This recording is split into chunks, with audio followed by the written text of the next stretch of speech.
আসলে আমার কিছু বলার নাই। এই ঘটনা আমাদের সাথে অনেকবার হয়েছে। আমাদের যেই স্যান্ডেল থাকুক ১ ঘন্টার জন্য বাইরে থাকলেও এই অবস্থা হয়ে যাচ্ছে। আমাদের এখানে বিড়াল পালে ৭ তলার মেয়েরা।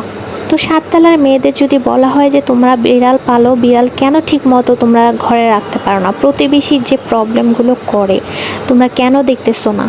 বারবার এক একটা জিনিস এরকম করে হাগু করে দিয়ে যায়, হিসু করে দিয়ে যায়, এগুলো আমাদের ফেলাই দিতে হয়। তো এটার সমাধান কি?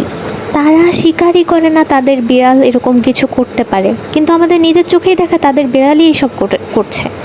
তারপরেও তারা কোনোভাবে স্বীকার করছে না তারা তাদের বিড়াল এটা করছে।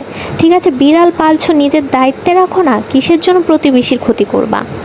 এই বিড়ালের জন্য আমার 2টা জুতা আর 2টা স্যান্ডেল আম্মুর বাসা থেকে পাপোশ 2টা ফেলে দিতে হয়েছে। এই বিড়ালের অত্যাচারে আর থাকা যাচ্ছে না। পুরা সিঁড়িটা পুরো বস্তির মতো হয়ে থাকে। আমাদের বিল্ডিংয়ে সবাই ওদের বিরুদ্ধে কমপ্লেন করে, কিন্তু ওদের মুখের জোর এতই বেশি, ওদের সাথে তর্কে কেউ পারে না। ওরা স্বীকারই করে না ওদের বিড়াল এগুলো করতে পারে। আর একটা ভদ্র ফ্যামিলির মেয়েরা এত চিল্লাপাল্লা করতে পারে না। ওরা যে পরিমাণ চিল্লাপাল্লা করে, আসলে মুখ লাগাতে গেলে অনেক হয়ে যায়, সমস্যা হয়ে যায়। যেমন এখন আমি চিল্লাচিল্লি করে আসছি, যদিও আমি চিল্লাচিল্লি করে খুব অসুস্থ হয়ে যায়। এখন অলরেডি আমার বুকের ভিতর ধরপড় ধরপড় করছে, শুধুমাত্র ওদের সাথে চিল্লাপাল্লা করার জন্য।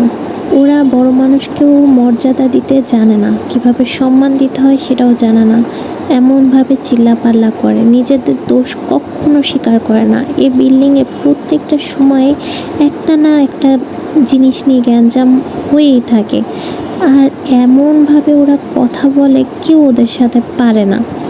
এখন থাকতেছি, কিছু করার নাই বলেই থাকতেছি, অগত্য পড়ে এই বিল্ডিংয়ে থাকতেছি। আর ওরা যে মানুষকে এভাবে কষ্ট দেয়, ওরা মনে করছে খুব পার পেয়ে যাবে মুখ জোর করে। আসলে আল্লাহ তো সবই দেখছে।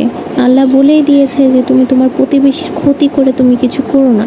তুমি যদি বিড়াল পালতেই চাও, বাসার মধ্যে পালো, প্রতিবেশীর ক্ষতি যাতে না হয় সেদিকে খেয়াল রাখো।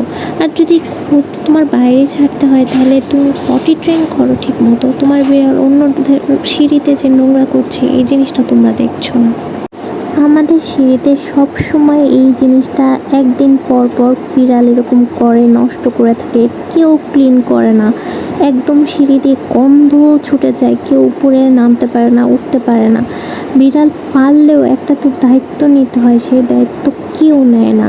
আর কেউ কথাই বলে না এই বিড়ালের ব্যাপারে। আমাদের বাসার সামনে এই জিনিসগুলো করে, সিঁড়িতে করে, একদম নোংরা করে রেখে দেয়। তাও ওদের কোনো কিচ্ছু যায় আসে না।